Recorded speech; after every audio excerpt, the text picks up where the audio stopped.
নমস্কার বন্ধুরা, আমি শ্রাবণী আপনাদের সবাইকে স্বাগত জানাই আমার শ্রেয়াস কিচেনে। আজকের পর্বে আমি চিকেনের একটি রেসিপি আপনাদের সাথে শেয়ার করছি। দেশি মুরগির মাংসের একটি রেসিপি। দেশি মুরগির মাংসের আলু দিয়ে লাল ঝোল, এটা আমাদের সাবেকি একটি রেসিপি। তা সবসময় একই রকমভাবে রেসিপি না বানিয়ে মাঝে মাঝে একটু অন্য রকম করে বানিয়েও দেখলে মন্দ হয় না। তা আজকে আমি ভাজা মশলা দিয়ে এই রেসিপিটি তৈরি করেছি। চলুন দেখে নিই রেসিপিটি। রান্নাটা করছি রিফাইন্ড তেলে। তা কড়াইতে প্রথমে 3 টেবিল স্পুন তেল দিয়েছি। তেলটা ভালো করে গরম হলে দুটো মাঝারি সাইজের পেঁয়াজ এরকম স্লাইস করে কেটে নিয়ে ভেজে নেব। পেঁয়াজটাকে বেশ ব্রাউন করে ভেজে নেব। দেখুন পেঁয়াজটা প্রথমে মিডিয়াম টু হাই ফ্লেমে রেখে ভেজে নিয়েছি। এবারে এই পেঁয়াজটা যখন রং ধরে এসেছে তখন কিন্তু বারে বারে এরকম খুন্তি দিয়ে নাড়িয়ে নিতে হবে, তা নাহলে বেশি পুড়ে যেতে পারে। এরকম ব্রাউন কালার হয়ে আসা অবধি গ্যাসের আঁচটা এখন লো করে দিয়েছি। ভালো করে নাড়াচাড়া করে নিয়ে এবারে গ্যাসের আঁচ বন্ধ করে দিয়েও একটুখানি নাড়িয়ে নিতে থাকবো, তাহলে এটা বেশ ব্রাউন হয়ে যাবে। এরকম ব্রাউন হয়ে আসা অবধি আমরা পেঁয়াজটাকে ভেজে নিয়েছি। এবার ভেজে রাখা পেঁয়াজটা আমি একটা টিস্যু পেপারের উপরে এরকম করে তুলে রাখছি। তারপরে মাংসটাকে আমরা ম্যারিনেট করে রাখবো। আজকে আমি দেশি মুরগির মাংসের রেসিপি আপনাদের সাথে শেয়ার করছি। এতে আন্দাজ মতো নুন দিয়ে দিলাম, দিয়ে দিচ্ছি 1 চামচ আদা রসুন বাটা।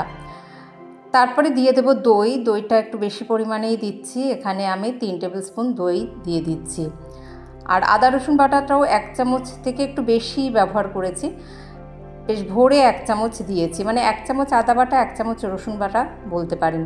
আর কাসুরি মেথি একটু হাতে ক্রাশ করে দিয়ে দিয়েছি। তারপরে যে ভেজে রাখা পেঁয়াজটা রয়েছিল সেটা দিয়ে দিচ্ছি, দিয়ে ভালো করে মিশিয়ে নিয়ে এটা ম্যারিনেট করে রাখবো অন্তত 1 ঘন্টা। এর আগে আমি আমার চ্যানেলে দেশি মুরগির মাংসের আলু দিয়ে লাল ঝোল রেসিপি শেয়ার করেছি। তো আর দেশি মুরগির মাংস দিয়ে আরেকবার আচারি চিকেন রেসিপিও বানিয়েছিলাম, সেটাও কিন্তু খেতে বেশ ভালোই হয়েছিল। আজকে এইভাবে এই রেসিপিটি ট্রাই করেছি, খেতে কিন্তু বেশ ভালোই হয়েছিল।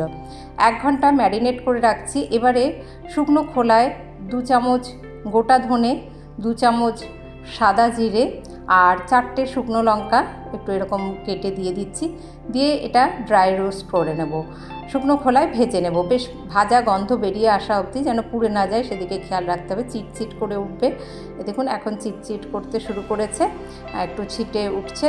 এবার এটা নামিয়ে নেব একটু ঠান্ডা করে। তারপরে এই যে এখানে ঠান্ডা করে মিক্সিং জারে নিয়ে নিয়েছি, এর সঙ্গে এবার আমরা আরেকটা পেঁয়াজ দিয়ে দেব।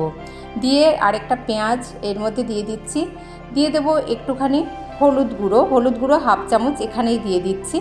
আর সামান্য একটু নুন দিয়ে একটু জল দিয়ে এর একটা পেস্ট আমরা তৈরি করে নেব।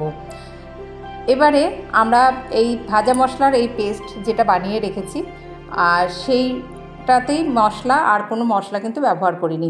আর পেঁয়াজটা ভেজেছিলাম যে তেলে, সেই তেলেই মানে আবার 3 টেবিল স্পুন মতো তেল দিয়েই, ওতে তেল গরম হলে তাতে তেজপাতা, 2টো থেতো করা এলাচ আর এক টুকরো দারচিনি ফোড়ন দিয়ে দিলাম। তারপরে যে মশলাটা আমরা বেটে রেখেছিলাম সেই বেটে রাখা মশলাটাকে প্রথমে দিয়ে দেব। দিয়ে ভালো করে আমরা মশলাটা কষিয়ে নেব। এটা এমনি চিকেন দিয়েও, মানে ব্রয়লার বা পোলট্রি মুরগির মাংস দিয়েও এটা রান্না করা যায়। তো আমার হাজব্যান্ড একটু দেশি মুরগির মাংসের রেসিপি মানে বেশি পছন্দ করে। তো যেহেতু দেশি মুরগির মাংস অনেকেই আবার পছন্দ করে না, ভীষণ হাড় বলে, কিন্তু আমার হাজব্যান্ড যেহেতু দেশি মুরগির মাংস পছন্দ করে, তো আমি ভাবলাম আজকে এটা এইভাবে বানিয়ে দেখি। খেতে বেশ ভালোই হয়েছিল। খুব ভালো করে মশলাটাকে দেখুন প্রথমে একটুখানি কষিয়ে নিলাম। মশলাটা 3-4 মিনিট একটুখানি কষিয়ে নিয়ে তারপরে আমরা ম্যারিনেট করে রাখা চিকেনটা দিয়ে দেবো। এটা ঘন্টাখানেক ম্যারিনেট করে রাখলে, এমনি যদি মানে দেশি মুরগির মাংস না হয় তাহলে ঘন্টাখানেক ম্যারিনেট করে রাখার পরে তারপর রান্না করতে করতেই এটা কিন্তু সিদ্ধ হয়ে যায়। তা যেহেতু এটা দেশি মুরগির মাংস রান্না করছি, সেই জন্য আমি এটা কিন্তু একটু কুকারেও দেব। আমি চাইলে প্রথম থেকেই কুকারেই এটা রান্না করতে পারতাম, তো আমি প্রথমে কুকারে দিইনি, আগে একটুখানি মাংসটা কষিয়ে নিয়ে তারপরে কুকারে দিয়ে দিচ্ছি। 5 মিনিট মশলার সাথে খুব ভালো করে প্রথমে চিকেনটাকে কষিয়ে নিলাম। 5 মিনিট ভালো করে মিডিয়াম টু হাই ফ্লেমে রেখে চিকেনটাকে কষিয়ে নিলাম। এবারে একটু ঢাকা দিয়ে দেব। ঢাকা দিয়ে আমরা আবারও 5 মিনিট মতো লো টু মিডিয়াম হিটে এটা রান্না করে নেব। তাহলে এটা কিন্তু ওই চিকেনে জল ছাড়তে শুরু করবে। এই যে 5 মিনিট মতো আবারও আমরা এটাকে কষিয়ে নিলাম, ঢাকা দিয়ে রান্না করে নিলাম। এবারে আমি এখানে দিয়ে দেব কাশ্মীরি লঙ্কার গুঁড়ো।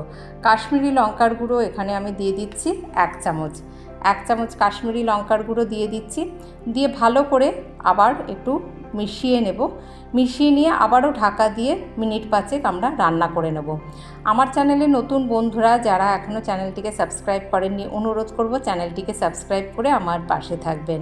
আর যে সকল বন্ধুরা আমার পাশে আছেন তাদেরকে জানাই অসংখ্য ধন্যবাদ। দেখুন আমরা এখানে প্রথমে একটু মিশিয়ে নিলাম, কাশ্মীরি লঙ্কার গুঁড়োটা একটুখানি কষিয়ে নিয়ে তারপরে আবারও ঢাকা দিয়ে 5 মিনিট মতো রান্না করে নেব। এরকম করে ঢাকা দিয়ে রান্না করতে করতেই চিকেনটা রান্না হয়ে যায়। কিন্তু আমি আগেই বললাম যেহেতু এটা দেশি মুরগির মাংস রান্না করছি তার জন্য আমি এখানে একটু আলুও ব্যবহার করব। আর এটা এবার আমি কুকারে দিয়ে দেব। কুকারে দিয়ে একটা হুইসেল দিয়ে নেব।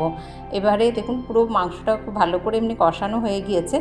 আর যদি মানে এমনি ব্রয়লার বা পোলট্রি মুরগি হয় তাহলে কিন্তু এখানেই যেরকম গ্রেভি পছন্দ করবেন সেই মতো একটু গরম জল মিশিয়ে একটু গ্রেভি রেখে রান্না এখানেই গরম মশলা দিয়ে নামিয়ে নিলে শেষ হয়ে যায়।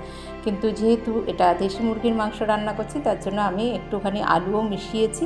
তারপরে এটাকে আমি এবার কুকারে ট্রান্সফার করে নিচ্ছি।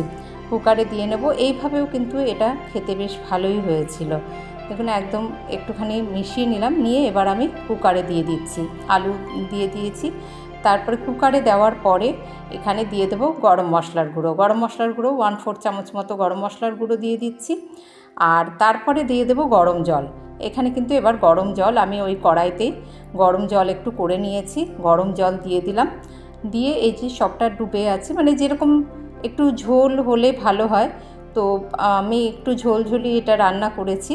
এরকম দেখুন যেরকম ঝোল সবটা ডুবে আছে যে পরিমাণ, সেই মতনই একটুখানি গরম জল দিয়েছি। এবার যেহেতু এটা ঝোল করছি তো সেই জন্য একটুখানি নুনটা এখানে আন্দাজ করে দিয়ে দেবো। এবারে দেখুন যখন এই যে ফুটে উঠলো তখন আমরা ঢাকাটা বন্ধ করে দিয়ে একটা হুইসেল দিয়ে রেখে দেব। স্টিম বেরিয়ে যাওয়ার পরে এটাকে আমরা সার্ভ করে দেব। এবার দেখুন একদম স্টিম বেরিয়ে গিয়েছে, একটা হুইসেল দিয়ে নিয়েছি, স্টিম যখন বেরিয়ে গিয়েছে তারপরেই আমরা এটা নামিয়ে নেব। এইভাবে এই দেশি মুরগির মাংসের রেসিপি কিন্তু খেতে বেশ ভালোই হয়েছিল। একঘেয়ে রেসিপি সবসময় ভালো লাগে না, মাঝে মাঝে একটু অন্যরকমভাবে ট্রাই করলেও কিন্তু দেখা যায় বেশ রেসিপিগুলো ভালোই হয়। এখানে চাইলে আপনারা গ্রেভিটা আর একটু কমও রাখতে পারেন। আমি এখানে এরকমভাবেই একটু গ্রেভি রেখেছি। আমার হাজব্যান্ড যেহেতু দেশি মুরগির মাংস ভালোবাসে তো সেই জন্য আজকে দেশি মুরগির মাংসের রেসিপিটা আমি এইভাবে বানিয়েছি। আপনারাও ট্রাই করে দেখবেন। এমনি চিকেন দিয়েও বানাতে পারেন বা দেশি মুরগির মাংস দিয়েও বানাতে পারেন, খেতে কিন্তু ভালোই হয়েছিল। যেসব বন্ধুরা আমার পাশে আছেন তাদের অসংখ্য ধন্যবাদ জানিয়ে আজ আসবো আবার অন্য রেসিপি নিয়ে। ভালো থাকবেন সকলে, ধন্যবাদ।